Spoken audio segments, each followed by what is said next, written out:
November 10th, 1943, 8 a.m. Monte Rotondo, Italy.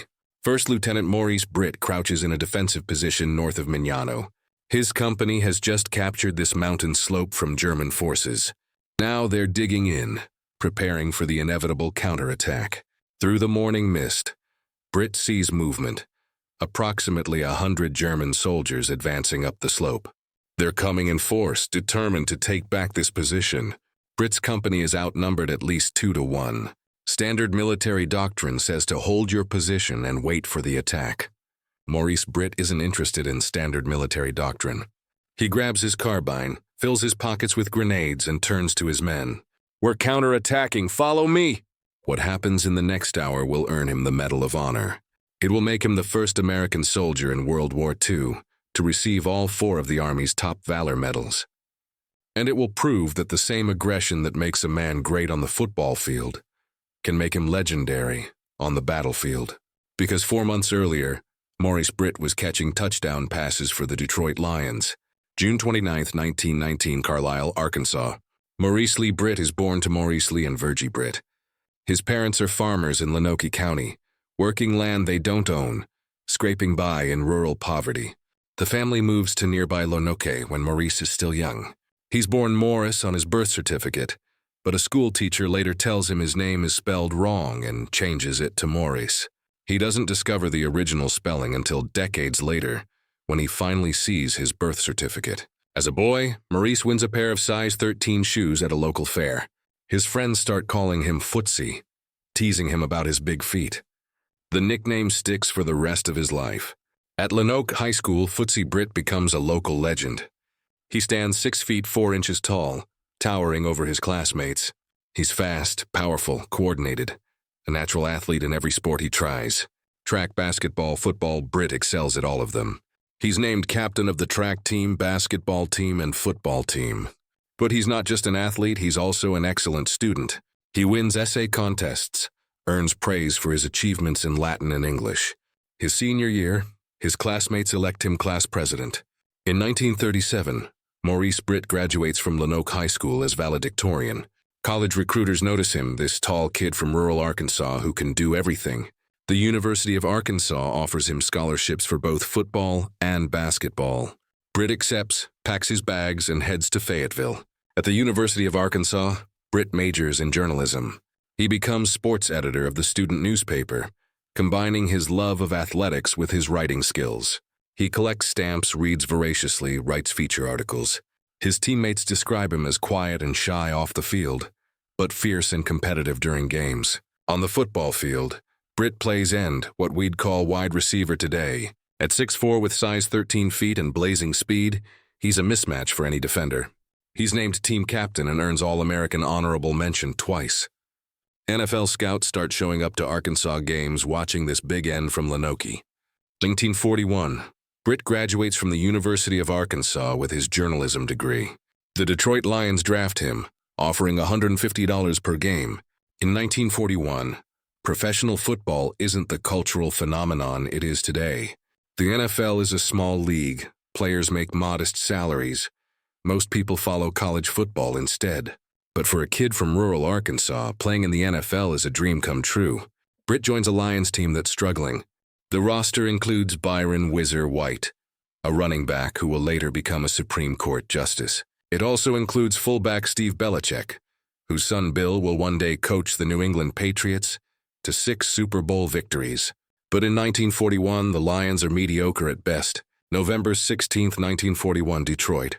The Lions host the Philadelphia Eagles on a crisp fall Sunday. The Eagles lead 17-7 with 8 minutes left in the game. Byron White breaks through the defense for a 69-yard touchdown run, cutting the score to 17-14. The Lions get the ball back. Quarterback Dick Booth drops back to pass. Britt runs his route, cuts across the middle. Booth releases the ball. 45 yards downfield, Footsie Britt catches the touchdown pass. Lions win 21-17. It's the only reception of Maurice Britt's professional football career. 1 catch, 1 touchdown, that's it. Later, Britt will admit he had trouble even making the team. The 1941 Lions finished the season 4-6-1, another losing year. The final game is December 7, 1941. That morning, While the Lions are preparing to play the Chicago Cardinals, Japanese aircraft are bombing Pearl Harbor. News of the attack reaches the stadium during the game. The Lions beat the Cardinals 21-3, but nobody cares about football anymore. America is at war.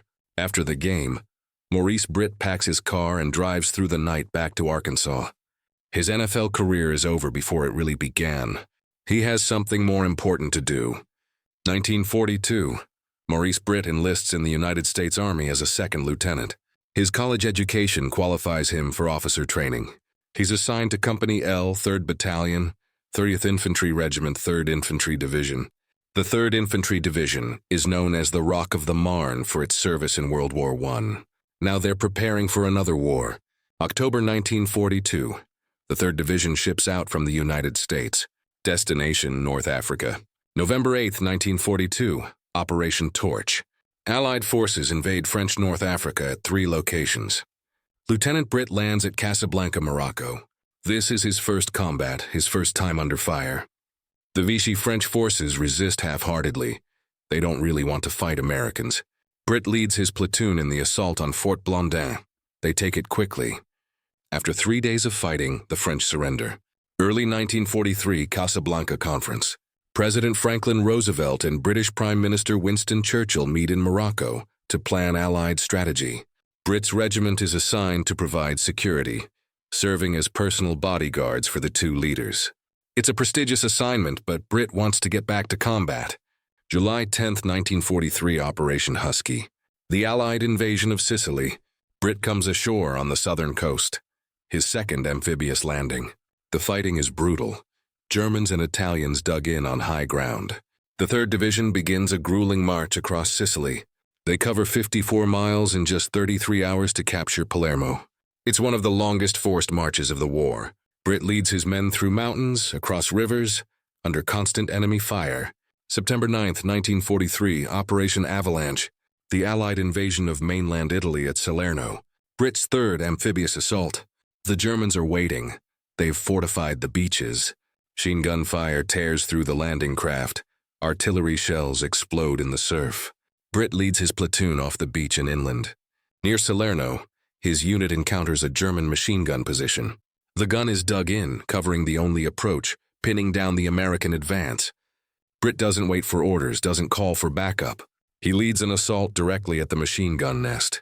Bullets crack past his head. He keeps charging. His men follow him, inspired by his fearlessness. They overrun the position, kill the gun crew. The advance continues. For his leadership and gallantry, Britt earns the Silver Star. He also earns his first Purple Heart, wounded by shrapnel during the fighting.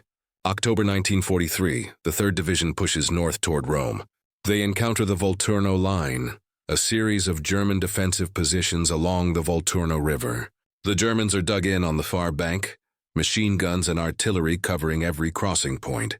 October 29, 1943, near Pietraverano. Britt leads his men in a river crossing under heavy fire. They wade through waist-deep water while bullets churn the surface around them. Men are hit, swept away by the current. Britt keeps moving forward. They reach the far bank and assault the German positions. For his actions at the Volturno River, Britt earns the Bronze Star with V device for valor. By early November, the 3rd Division is pushing toward the Winter Line. This is Germany's strongest defensive position south of Rome. Mountains, bunkers, minefields, every advantage to the defender. The fighting becomes savage. November 10, 1943 dawn, Monte Rotundo. Company L has just captured this mountain slope north of Mignano. It's a key position, controlling the approach to the Winter Line. But holding it is going to be another matter. Lieutenant Britt knows the Germans will counterattack. They always do. They can't let the Americans hold this high ground. 8:00 a.m. German soldiers emerge from the trees below. About 100 of them, battle-hardened veterans advancing in tactical formation. They're coming to take back the mountain. Most officers would order their men to dig in and prepare to defend. Maurice Britt isn't most officers. He's been playing aggressive his whole life, on the football field and the battlefield. Defense is for losers, offense wins games. Britt grabs his M1 carbine and starts filling his pockets with fragmentation grenades. He turns to his men. We're not waiting for them, we're going down there. Follow me. Britt leads a handful of men down the slope toward the advancing Germans. It's insane attacking 100 enemy soldiers with maybe a dozen Americans. But Britt has speed, surprise, and absolute fearlessness. The Germans aren't expecting a counterattack, they're caught off guard. Britt opens fire with his carbine. He fires 5 full magazines, 75 rounds, hitting Germans as he advances. When the carbine runs dry, he picks up an M1 Garand rifle from a fallen soldier. He fires that until it's empty too. Then he starts throwing grenades, one after another, pulling pins, hurling them with the same arm that caught touchdown passes. The grenades explode among the German ranks, men falling, screaming, running. Britt throws 32 fragmentation grenades in rapid succession. 32 grenades, like a quarterback throwing passes in a playoff game. Except these passes explode. The Germans return fire desperately. Machine gun bullets tear through the air, rifles crack. Grenades arc toward the Americans. A bullet hits Britt's canteen, shattering it. Another bullet hits his field glasses, destroying them. A third bullet pierces his side, tearing through flesh. German grenades explode around him, shrapnel tearing into his chest, face, and hands. Britt is bleeding from multiple wounds, his uniform soaked with blood. He keeps fighting. A German machine gun crew sets up, trying to cut down the Americans. Britt charges directly at them, throwing grenades. The grenades land in the machine gun position. The crew is wiped out. Britt personally kills 5 German soldiers. He wounds an unknown number of others. 4 Germans, 2 of them wounded, surrender to him. The rest of the German force breaks and retreats down the mountain. The counterattack has been repulsed. Monte Rotundo is still in American hands. Only then does Britt allow medics to treat his wounds. His battalion commander orders him to get medical attention. Even then, Britt argues that he's fine, he can keep fighting. The commander makes it a direct order. For his actions on Monte Rotundo, First Lieutenant Maurice Britt is promoted to captain. He's recommended for the Medal of Honor. He also receives the British Military Cross and the Italian Military Medal for Valor. 3 nations recognize his extraordinary courage. But Maurice Britt's war isn't over. January 22, 1944, Operation Shingle. The Allied invasion of Anzio, 30 miles south of Rome. Captain Britt leads Company L ashore, his 4th amphibious landing. The initial landing is unopposed. The Germans are caught by surprise. Only 13 Allied soldiers are killed on the first day. It seems like a cakewalk, but the Allied commander hesitates, consolidating on the beachhead instead of pushing inland toward Rome. This delay gives the Germans time to bring up reinforcements. Within days, the Anzio beachhead becomes a death trap. The Germans surround the Allies on 3 sides, holding the high ground. Artillery rains down constantly, there's nowhere to hide. The beachhead is only 7 miles deep and 15 miles wide. Every position is under observation. Every movement draws fire. For 4 months, the fighting at Anzio is continuous, brutal, psychologically devastating. Even tough veterans like Britt become what he calls a little hysterical from the constant stress. The violence never stops, shells falling day and night. Men crack under the strain, lose their minds, have to be evacuated. January 24, 1944, near Campo. Captain Britt's company is pinned down by enemy fire from all sides. Machine guns, rifles, mortars, the Germans have them surrounded. Britt moves into an exposed position only 75 yards from the German lines. Standing in the open, he directs mortar and artillery fire onto enemy positions. A German tank crew spots him and opens fire.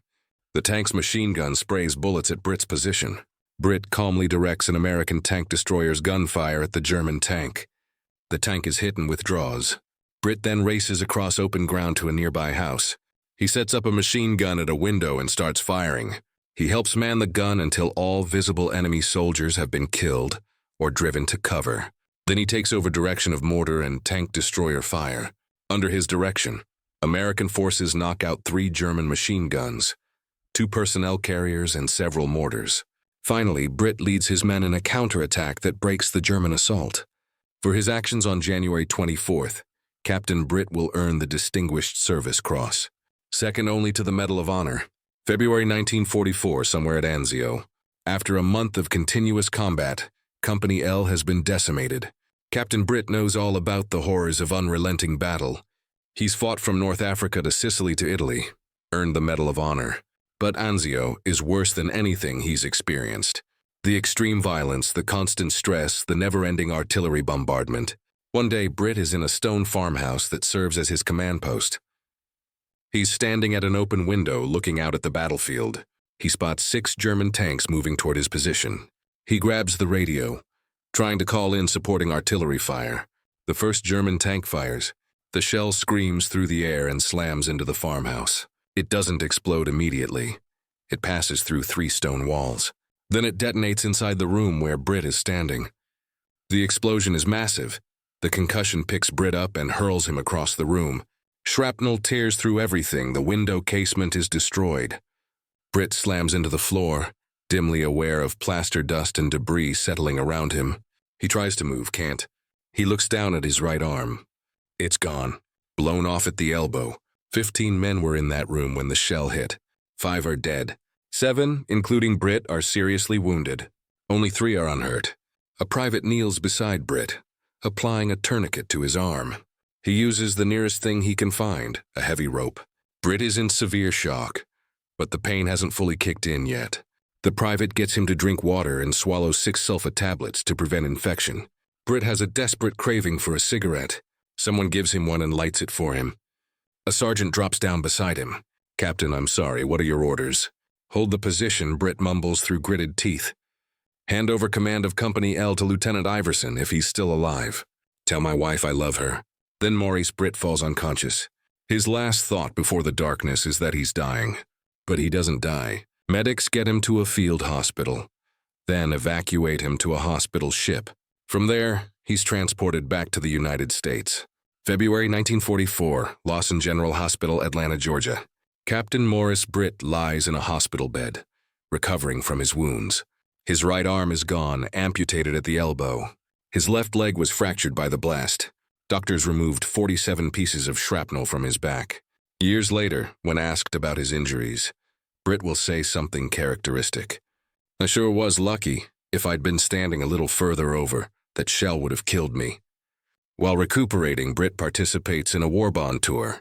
He travels across the country, speaking at rallies, encouraging Americans to buy bonds to support the war effort. People line up to shake his hand, to thank him for his service.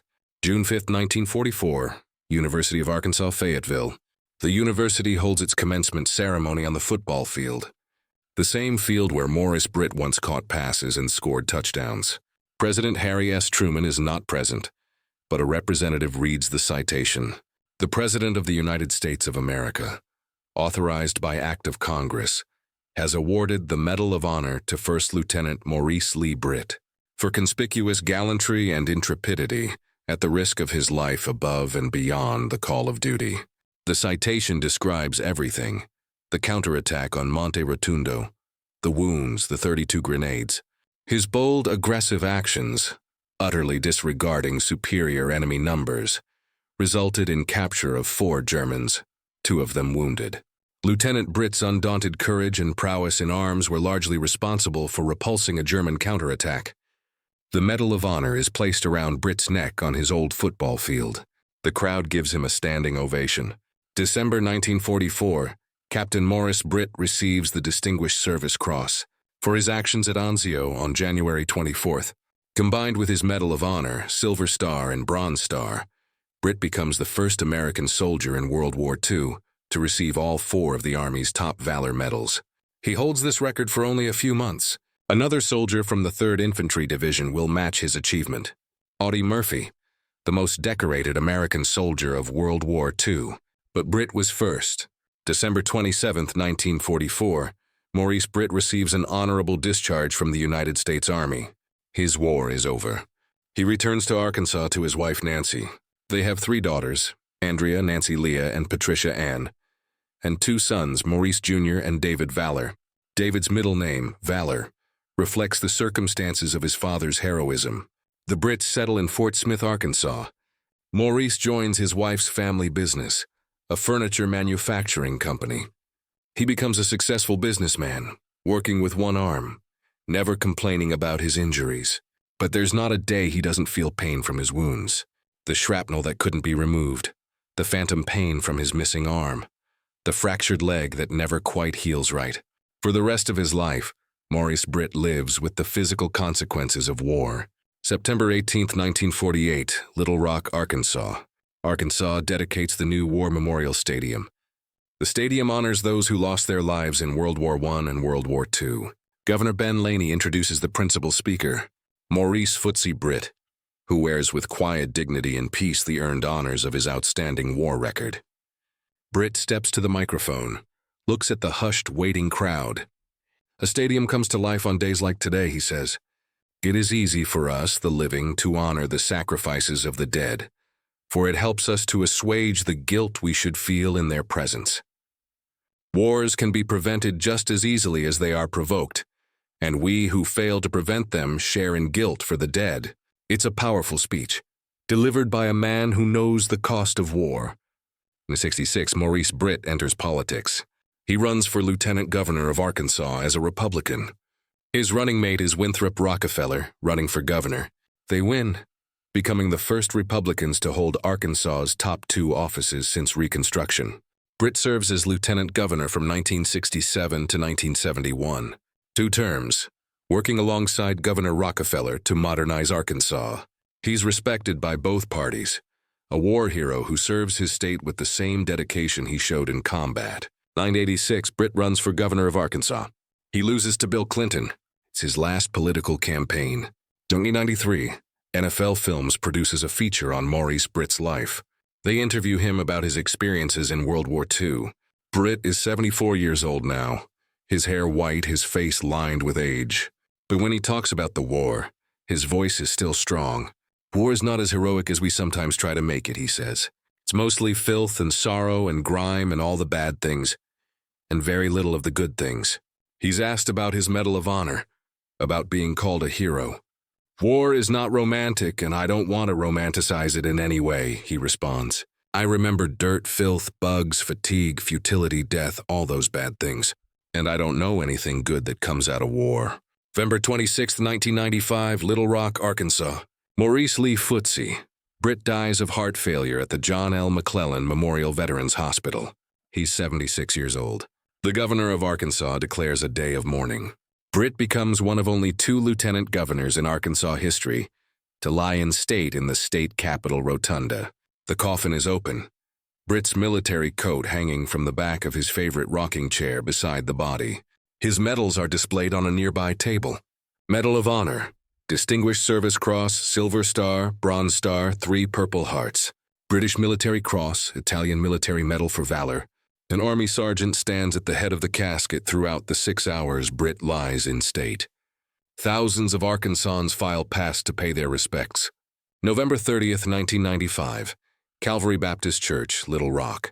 Britt's funeral service is held at the church where he was a member. Then he's taken to Little Rock National Cemetery for burial with full military honors. The honor guard fires a 21-gun salute. A bugler plays taps. The American flag is folded and presented to his family. Today, Maurice Footsie Britt is honored in multiple places.